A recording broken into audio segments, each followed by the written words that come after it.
Hello and welcome to Ula Tea Leaf Readings. My name is Lenor, and tonight I'm going to be reading your tea leaves.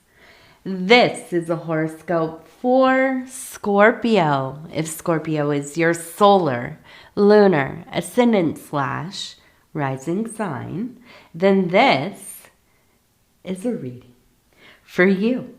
This is your message. All right, let's go ahead. We're going to get started, Scorpio. And so tonight we have the chariot. Okay, so we have a lot of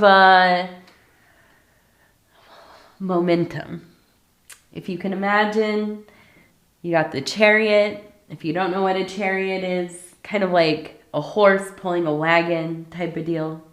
And it's going fast. And it's going fast, and it's going faster yet. And you can just hear it tearing down the road.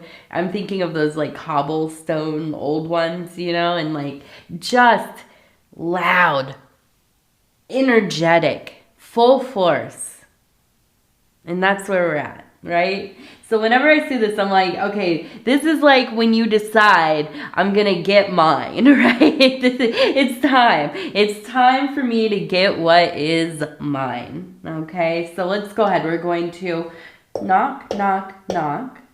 And I'm going to flip this thing over and we're going to take a look. We're going to see what these tea leaves have to say. And I want to tell you, thank you. Thank you for deciding to click on this video. If you're new to the channel, welcome. This is a tea leaf reading. You maybe have never seen one. Just go ahead, take a look as I turn this. See if you can see anything that looks like, I don't know, whatever. Some kind of symbol, a little image. We have right here, it looks like a heart. That's a pretty simple one to see, the heart, okay? Down here, I want to kind of zoom in a little bit right here. We have what looks like a person, okay, with their head being about here, the body, their hand kind of reaching out, another hand over here. We have, it looks like a smaller heart right here. So we do have kind of this energy of reaching out towards love, being interested in, and now it doesn't have to be romantic love. This could be love of your work, a passion, a hobby. This could be friendship, family, love of humanity, love of, animals. Whatever it is, right? We have a lot of different kinds of love we experience. And so I feel like for you, you're leaning in towards that softer place in self. You are really allowing yourself to feel that like positive, dopamine, that shot of love. And really just kind of letting your guard down a little bit. And I know that's not easy for a Scorpio. It's not easy. I know. It's when you get into a vulnerable place, that can get scary, right? It can feel a little bit sketchy. You are really good at keeping yourself, like, at least your tippy toes on the ground, right? Grounded, trying to remember, I'm not just going to be like flung away into this love affair, into this honeymoon phase, or, just really wrapped up in whatever it is. It could be an obsession, a fixation. You found your new hyper interest, or, whatever it is. But with a Scorpio, and you all kind of get a wrap of just like fully engulfing yourself in your emotions, good, bad, or the other. I don't believe that about Scorpios. I think Scorpios really have a hard time allowing yourself to get to that place where you're fully going to get into that love mode, or even that anger mode, or whatever. You always have that toe on the ground. At least a little bit of it planted, right? Your head can be in the clouds. You can be absolutely indulging most of your whims and your daydreams and your flights of fantasy and all of this kind of thing, which is also an awesome quality, okay? But you're not as untethered as Scorpios often kind of are stereotyped as. I don't believe it, not for a second, okay? So I do feel like this is very intentional. And that's what I'm kind of taking the long way around to get to. This is intentional. You know what you're doing, right? And you're choosing love. You're choosing maybe some pleasure, maybe some ease, maybe just kind of opening the window in your heart, maybe cracking it open a little bit. You know, because why? I don't know. It might just be the right season. It might be the right dynamic. It might be the right person or situation or interest or whatever.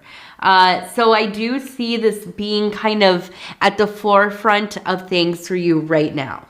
Okay. Now, I want to continue to move this. And we have a crab up there. I want to take note of that. We have the crab.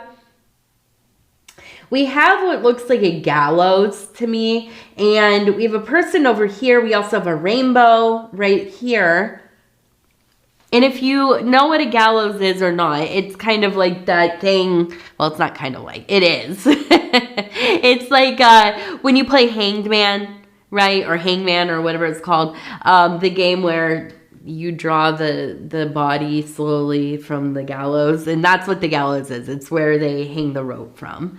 And so really kind of a sign, as far as symbolically in my readings, it is a sign of sacrifice. It is a sign of letting go of something, but not like a tower card or a death card where this thing happens and maybe you didn't have a lot of decision to, you know, it just was something that was sprung upon you, or it was something that came out of the blue, or, you know, whatever. No, this is you choosing, right? This is now the Hanged Man as a card, as an archetype, is all about self-sacrifice. It's all about kind of that divine suffering. It's about letting something go, right? Letting something transition away into something else. And so I'm looking at this and I'm seeing that with the crab as well. And the crab for me, you know, it could be Cancer. I also think that it could be, I don't think it's Cancer. I don't feel like this has to do with a Cancer person. I feel like this is more about like reiterating that hard shell, reiterating that kind of armor, emotional armor that you often wear, right? And I'm getting this, and it's kind of on the nose here, but yes, that armor, we're sacrificing some of that sense of control, of safety, so that maybe, just maybe, taking that gamble for happiness, right? Putting your faith into knowing that the universe is going to provide for you, whatever that looks like. But also, when you let go of that tight grasp you have, right? That's when we are given the room to be able to grow, to heal, to have perspective, to breathe. I always think of like that book, right, of Mice and Men, with that guy Lenny. I think his name was Lenny. He was the bigger guy, and it was about, you know, these two dudes, and they were kind of criminals, bumbling criminal type. I don't even remember. Were they criminals, or were they maybe just outsider kind of people? I don't know, but they're the bigger guy, he was maybe, you know, a little bit different or whatever. I don't know how I'm supposed to say that. As a neurodivergent person, I should have better language for this, but I'm guessing he maybe was also neurodivergent. And he has these mice, right? Or are they rabbits? I think they're mice. I think that short story, Jesus' Son, was the one with the rabbits. But Lenny, he has these little animals, right? He has these little mice or rabbits or whatever they are. And he loves them and he's holding on to it. And he just wants to protect it. He wants to make sure it doesn't get away or it's not attacked by something or, whatever. And he's holding on to it and he's holding so tight. And we know what will happen if we hold something too tight, especially if it's something living, right? So I'm not going to go too far into like what happens there. You can kind of connect the dots. But it's a perfect symbolism, allegory, metaphor, whatever one it is, for our control, our need for control, and how it absolutely destroys things. If you've ever been in a relationship where somebody was super controlling, or maybe you are super controlling. Listen, I've been on both sides, right? I've been both. The one that's super controlling and jealous. I've also been the one that had somebody that was super controlling and jealous. Either way does not feel good on either side, right? And it gives no room for something to thrive, to even live, right? Nobody wants to feel that way. And we don't want to feel that way either about so desperately having to cling to something. To analyze it and watch it and, just that and always trying to just make it just so. All of the love, all of the desire, all of the sacredness of something, it spills out. It floods out until it's left a dry husk. And this is true of all things in our life. The only one that's the exception is holding your kid's hand in the parking lot, right? You got to hold on for dear life sometimes. They don't like holding hands. You got to grab on tight, right? Other than that,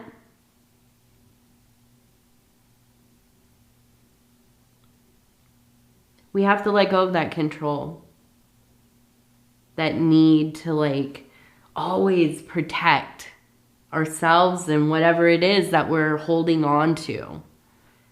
And I promise you, when you figure that out, and sometimes you have to figure it out every single day. Sometimes I feel that way. I'll tell you what, a big one for me, how the dishwasher is loaded. I gotta let go of that control because it makes me feel absolutely dysregulated if I put too much stock into it, right? And I know it's these little things in life. They're silly. They sound silly, but they're the things that they cause a lot of stress.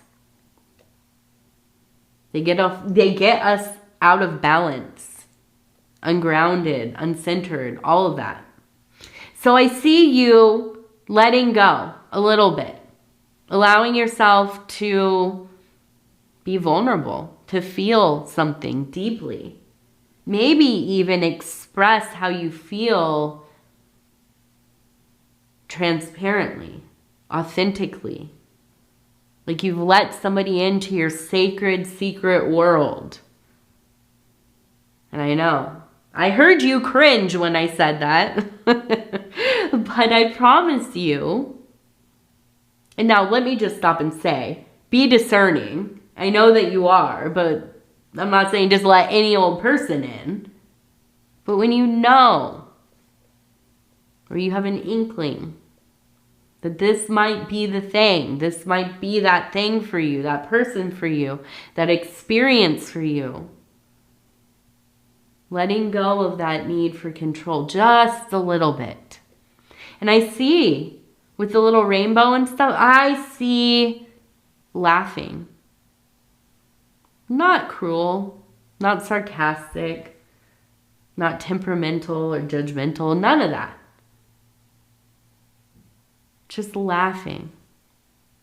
feeling good, forgetting for a second all of the stuff going on in your life, all the stuff going on in the world, those worries, those what ifs, those should have beens, could have beens, all of it.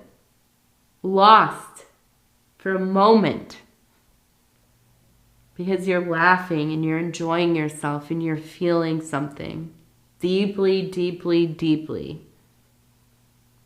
And that's what I see for you. That's what I see coming up here. Now, we also have right here, it looks like a little raccoon kind of standing up on its hind legs here. And the raccoon to me is such a beautiful symbol. And I'm kind of like, I wish this was a Virgo reading. But the raccoon is such an adaptable animal. And that's my biggest takeaway from them. I used to feed them a lot when I lived in Minneapolis for years. And I lived near the U of M. I was like, wait, which one? No, the U of M. And I lived really close to the Mississippi. If you know anything about Minneapolis, the campus is right there next to the river. And there were tons of raccoons down there, especially when it was warm out. And I would go down and I would sit on the bench and I'd feed them and I'd look at the river and, whatever. And I always had such a great love. Well, then I saw like a documentary about raccoons. And it talked about how they are one of the most successful animals to adapt to humans, human culture. Are going from these kind of spread out early agricultural communities to these big cities, right? And so raccoons are everywhere. They live out in the middle of nowhere. They thrive. They live in small communities and farming communities. They thrive. They live in the city. You might not see them as often, but they're there. You better believe it. They're there. They thrive. Okay, so they figure it out no matter where they're at. Okay, and I know that you, Scorpio, are very much the same. Now, I also see we have a few fish kind of jumping around. And so I feel like as things are kind of going into this new year, we're getting in there now. We're a couple weeks in. And I feel like there's going to maybe be a little bit of change within the work sector. I don't think it's a bad thing though. I think really this is something that you've been wanting. You might have like the perfect position and you're making decent money and you really like what you're doing, but maybe secretly it's like, oh, I wish I was being cross-trained to do this other thing, or I always wanted to work in this department, or oh my gosh, I just found out there's like an opening at the company I always wanted to work in, or maybe like you have an opportunity to go back to school, or whatever it is. And I see you making this little pivot. Now, I don't think it's something like super huge, but I do think that there's going to be a change. And I see you pivoting in a way that ends up being quite successful for you.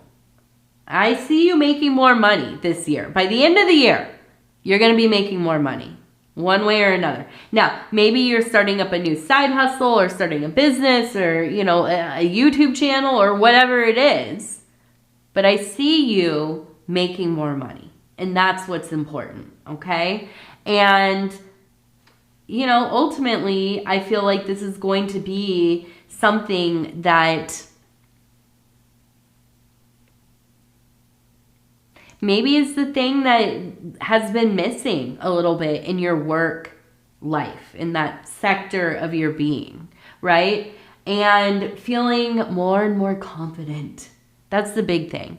I feel like you know what you're doing. You usually do, right? But getting into a position where you feel confident, you know what's going on, you're doing super well, you're making better money. All of it just feels so powerful. Lovely, even, right? So I feel like with that hard work, and this is both in that emotional zone, kind of social zone, how you interact with others, but also within your work life. So I see a lot of really good things coming. And I mean, really, it feels like this is going to be a year for Scorpio. This is going to be one of the ones where, you know, we all started off saying, 2024, what a year, right? You just kind of shake your head because we all know. Well, what is 2025 going to be like? It's going to be better than you expect. I know that it will be. All right, let's go ahead. We're going to look at this one. We have the hummingbird. So really good at multitasking, doing a lot of things, doing it quickly and precisely, and doing it well. So I see you really coming into that fiery energy. You are here, there, everywhere, but you are precise. You're not making a mess. You're not like, you know, half doing this, half doing that, leaving this there, everything's falling apart. No. You're getting everything done. You're doing it to completion and 10 out of 10. Well executed. So I just really feel like it feels like you're like coming into yourself. I mean, and I just dropped my thing. If like you are becoming what you know that you've always been, but you're allowing yourself to show it to the world, to live it, right? And that is exciting. That is very exciting. Now we also have the heart again. So just more love, also a fish, more money, more love, more money. And we also have, it looks like a blue jay, and we have an olive branch. So the blue jay is a bird I love, but they are kind of abrasive. They're not very nice other birds either. And their like squawk is, it's pretty hardcore. And so I could see somebody in your life who you love, who I feel like you have a real strong bond with, but they are it feels like abrasive, but maybe it's just kind of like they're just real blunt, very cutting, not good at sugarcoating anything, right? But you still really love them, okay? Now, I think that at some point, maybe there has been an issue. Okay, somebody said something they shouldn't have. They overstepped. They just acted out of pocket. They were not doing their best, right? And, as a Scorpio does, you took offense to it, and you're not going to sit in that. You're not going to let somebody treat you that way. Now, I don't think you're like fully going to war with them, but I feel like maybe the cold shoulder a little bit, right? Just kind of like, let it be known I'm not very happy with you. I'm not very impressed with how you've behaved, little blue jay, But I do think that they're going to go out of their way to kind of, offer the olive branch. And maybe it's you that does it. And if it is, I applaud you. You're better than I. No, I don't like having beef with anybody. That's my big thing, is I don't like having that weirdness with people. It makes me, I don't know. It gives me anxiety. I mean, that's it, straight up.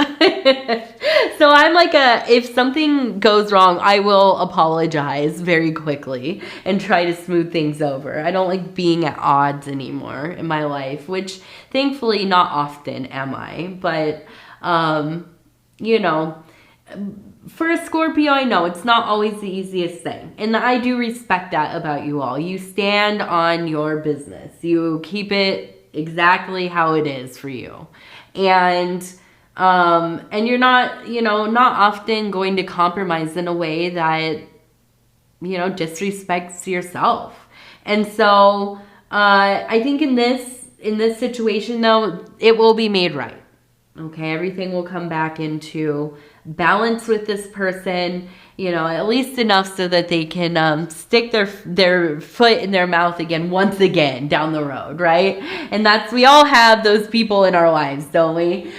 We continually get back together with them, get back into our friendship, back into our you know, family bond, and then, you know, in like 3 or 4 months or maybe a year from now, they're gonna do something equally as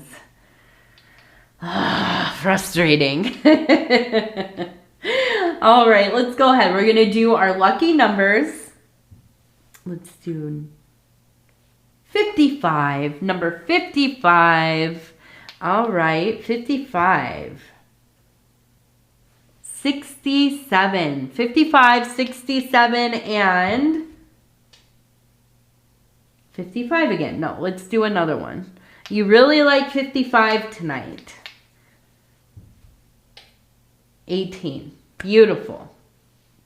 All right, now we're going to end with our self-care affirmation cards, and I'm just going to flip through. I'm going to stop where it feels right. And it's contemplative stream. I am self-aware.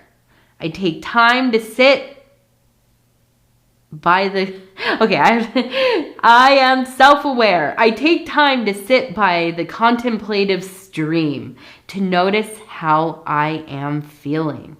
I respond to my needs with compassionate awareness. I witness my internal landscape without judgment. This is hard. It's very hard.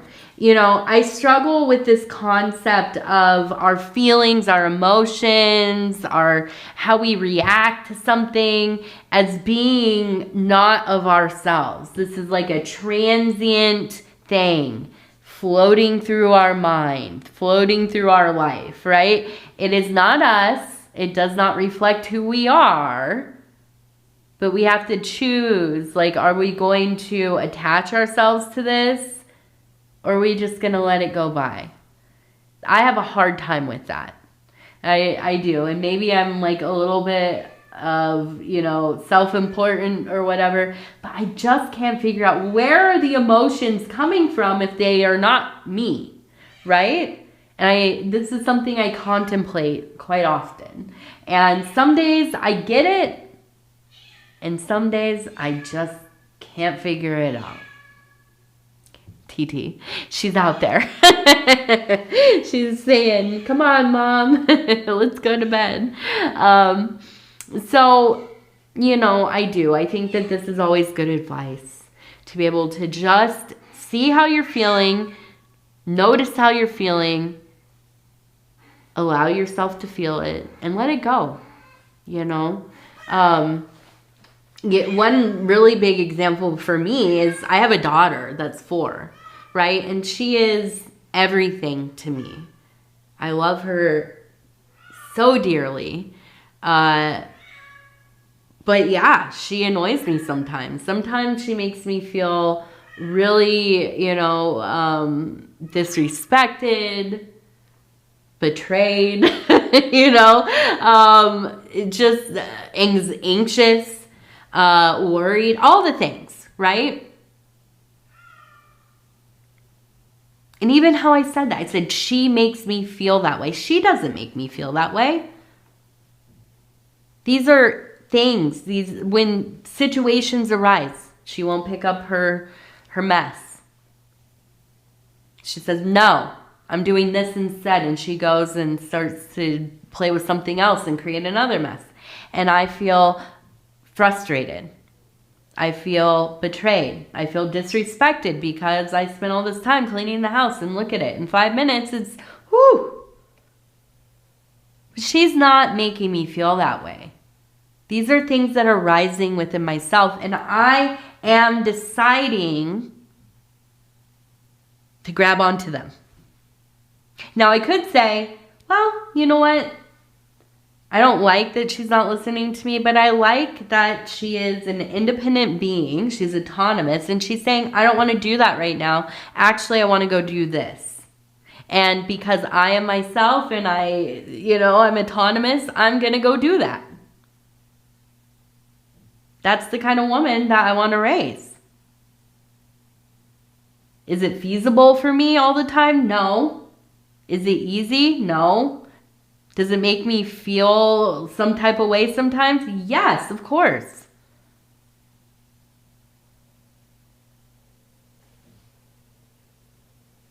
But I am in charge of what I decide to feel, what I grab onto, what I sit in for very long. I get to decide, am I going to be angry here for a moment and let it go? Or am I going to be angry all day long? Are we going to be arguing about every little thing? I get to decide. But that's so hard. But it's so hard. And thank you for listening, because actually that felt like therapy for me for a second. All right. So let's go ahead. I'm going to tell you again, I love you. I hope I said that already. Scorpio, I love you. I love you. I love you. I love you. And I thank you for spending this time with me. Our time is so precious. And it really has been like the miracle, one of the big miracles of my life, to have this channel and to meet the people I've met, to exchange energies with people. Maybe I've never met you. I don't even know your name. But here we are, encountering each other. And that is something special, okay? And I thank you. Also, if you want to like, subscribe, or leave a comment, I want to hear from you. I always do. And yeah, I think that's it. All right. I love you. I love you. I love you. Take care of yourself. We'll talk in a few days. Good night.